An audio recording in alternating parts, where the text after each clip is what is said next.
ખેડા જિલ્લાના હોમગાર્ડ ભાઈઓ બહેનો જેસીઆઈ નડિયાદ ખેડા જિલ્લા હોમગાર્ડ દળ ઇન્ડિયન રેડ ક્રોસ સોસાયટીના સંયુક્ત ઉપક્રમે સીપીઆર ટ્રેનિંગ આપવામાં આવી હતી। આ ટ્રેનિંગનો મુખ્ય હેતુ સમજાવતા સીપીઆર ટ્રેનરે જણાવ્યું હતું કે પોલીસ જવાનો અને 300 જેટલા હોમગાર્ડ દળના જવાનો આ ટ્રેનિંગ લઈ જરૂરિયાતના સમયે માનવ જીવ બચાવી શકે છે।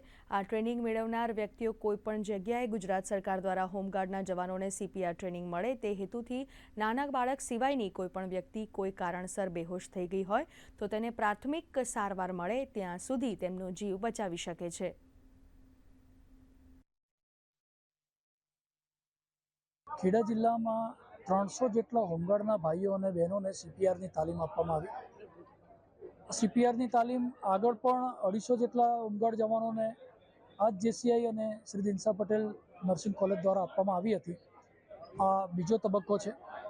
આગળ પણ અમારા 1241 હોમગાર્ડ જવાનો છે, એમના સહયોગથી અમે બધાને એક સાથે આ સીપીઆર તાલીમ આપીને હૃદય કાર્ડિયોલોજિસ્ટના જે પ્રશ્ન છે અને જે રોડ પર ને ગામમાં સર્જાતા હોય છે એને નિવારણ કરવા માટેનો અમે પ્રયાસ કરી રહ્યા છીએ।